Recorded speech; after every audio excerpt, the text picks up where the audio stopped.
So guys, बहुत बड़ा सवाल ये है कि क्या एक ब्रह्मचारी को स्वप्न दोष होता है। सवाल बहुत ज्यादा बड़ा है। इसका जवाब जानने के लिए आपको वीडियो को लास्ट तक देखना पड़ेगा। वीडियो बहुत इंफॉर्मेटिव है, आपको बहुत कुछ जानने को मिलेगा, क्योंकि इस सवाल से तमाम तरह के जो भ्रम होते हैं, जो मिथ होते हैं, लोगों के दिमाग में भरे पड़े हैं, हम उन्हीं को क्लियर करेंगे। वीडियो को लास्ट तक देखना, आपको हर एक बात समझ में आएगी। बहुत ही सिंपल भाषा में आपको समझाऊंगी कि क्या ब्रह्मचारी जो व्यक्ति होते हैं उनको नाइटफॉल होता है या नहीं होता है। अब इसको समझने के लिए सबसे पहले तो आपको ये जानना पड़ेगा कि नाइटफॉल यानी कि स्वप्न दोष होता क्या है। तो पहला सवाल तो यही है कि स्वप्न दोष जो है वो क्या होता है। तो स्वप्न दोष का बहुत ही सीधा सिंपल मतलब वीरपात हो जाना, तब जब आप चेतना में नहीं होते हो, जब आप सो रहे होते हो। ये कोई बीमारी नहीं है, तभी इसका कोई इलाज भी नहीं है। तो स्वप्न दोष तो ये होता है। अगर आप ये पूछो कि किस उम्र में होता है, तो ज्यादातर जो टीनेजर वाली जो उम्र होती है, जो 18, 19, 20, 21 वाली जो उम्र होती है, इस उम्र में टेस्टोस्टेरोन, स्पर्म का प्रोडक्शन सब कुछ हाई होता है, जिसके चलते स्वप्न दोष उस उम्र में ज्यादा देखने को मिलता है।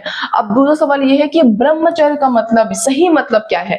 तो देखो, आज के टाइम का ब्रह्मचर्य जो लोग सोच रहे हैं वो बिल्कुल डिफरेंट है। ब्रह्मचर्य का सही मतलब होता है ब्रह्म में आचरण, यानी कि एक संयमित जीवन। आज के समय में लोगों ने ब्रह्मचारी का मतलब सिर्फ और सिर्फ यौन संयम से जोड़ दिया है। ब्रह्मचारी का एक ओनली मतलब यौन संयम नहीं होता है। ब्रह्मचारी का सही मतलब होता है अपने जीवन को संयम में रखना, उसमें खान पान, उसमें दिनचर्या, उसमें यौन, उसमें सब कुछ क्रिया आती है। तो अपनी पूरी जीवन की क्रियाओं को संयम में रखने की जो प्रक्रिया होती है, जो कोशिश होती है, उसी को क्या कहते हैं, ब्रह्मचर्य कहते हैं। हमारे बहुत पहले साधु सन्यासी जैसे लोग थे, वो लोग एकदम सही तरीके से ब्रह्मचर्य का पालन करते थे। आज इस समय में भी लोग हैं, लेकिन उतने लोग नहीं है जैसे कि पहले के टाइम पे लोग हुआ करते थे। अब देखो कह रहे हैं कि क्या ब्रह्मचारी को स्वप्न दोष हो सकता है। तो जवाब सुनकर आप चौंक जाओगे, बट सच्चाई यही है कि जी हाँ, बिल्कुल ब्रह्मचारी लोगों को भी स्वप्न दोष हो सकता है। लेकिन इसमें भी एक लेकिन है, उस लेकिन को भी समझेंगे। अब सवाल नंबर 4 क्या है कि एक ब्रह्मचारी को स्वप्न दोष क्यों होता है। तो जवाब ये है कि देखो, ब्रह्मचार्य कोई एक दिन में फॉलो करने वाला सिस्टम नहीं है कि आप कल तक ब्रह्मचारी नहीं थे, आपने रात में सोते सोते सोचा कि कल से ब्रह्मचारी बन जाना है, तो आप ब्रह्मचारी बन गए। ब्रह्मचारी एक कठिन तपस्या होती है, बहुत कठिन तप होता है। अपने इंद्रियों पे, अपने मन पे, अपने शरीर पे, हर चीज पे कंट्रोल करना होता है। तो जब कोई इंसान ब्रह्मचर्य की तरफ जाता है तो वो प्रैक्टिस करता है। Practice makes a man perfect, but practice makes a woman perfect also. तो प्रैक्टिस से इंसान परफेक्ट होता है। तो वो ब्रह्मचारी के लिए प्रैक्टिस करते हैं। जब वो प्रैक्टिस करते हैं तो शुरुआती स्टेज पे नाइटफॉल होता है, बिल्कुल होता है। क्यों नहीं हुआ? क्योंकि इतनी आसान तरीके से आप अपने इंद्रियों पे, मन पे कंट्रोल तो नहीं कर सकते ना। क्योंकि देखो, स्पर्म आपके शरीर में बन रहा है, स्पर्म लगातार बन रहा है। जब स्पर्म बनना शुरू होता है एक पुरुष के अंदर, तो वो ताउम्र बनता रहता है, वो कभी भी खत्म नहीं होता है। और आप कहीं स्पर्म को स्टोर करके रख नहीं सकते हो। तो जब आपके मन में कोई ख्याल आता है, कोई उत्तेजना आती है रात में सोते वक्त, जब आप अपनी चेतना में नहीं होते हो, तो नाइटफॉल हो जाता है।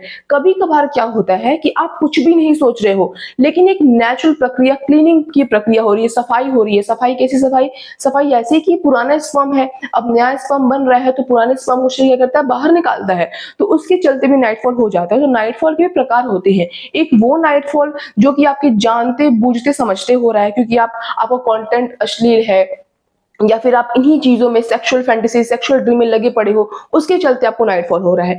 एक वो नाइटफॉल की आप नहीं चाहते हो आपको नाइटफॉल हो, आपका कंटेंट ऐसा बिल्कुल भी नहीं है, आप अपने आप को एकदम दूरी आपने बना रखी है, फिर भी आपको नाइटफॉल हो रहा है। क्योंकि ऑब्वियसली आपके अंदर स्पर्म तो बन रहा है ना, स्पर्म बनने की प्रक्रिया तो रुकी नहीं है, लेकिन आप कोशिश कर रहे हो कि अब मुझे, चलो आज हो गया कोई बात नहीं, अब मुझे कल से नहीं होगा, मैं एकदम अच्छे से कंट्रोल करूंगा। तो प्रैक्टिस से इंसान क्या बनता है, ब्रह्मचारी बनता है। तो ब्रह्मचारी लोगों को भी नाइटफॉल होता है, बट अर्ली स्टेज में। जैसे उनकी stages, first stage, second stage भी होता है उसमें, जैसे वो आगे की ओर बढ़ते हैं, कठिन तपस्या से, साधना से, अपने इंद्रियों पे, अपने मन पे, अपने शरीर पे, अपने यौन शक्ति पे कंट्रोल करते हैं, और उसके बाद उनको नाइटफॉल नहीं होता है। तो आज की इस वीडियो के लिए बस इतना ही। मिलेंगे नेक्स्ट वीडियो में बहुत इंटरेस्टिंग और इन्फॉर्मेटिव टॉपिक के साथ। तब तक अगर आपके मन में कोई सवाल हो तो कमेंट में करना, उसको मैं उसका रिप्लाई देने की बहुत जल्द कोशिश करूंगी। तब तक लाइक करो, चैनल को सब्सक्राइब करो और शेयर करो। That's all, bye guys.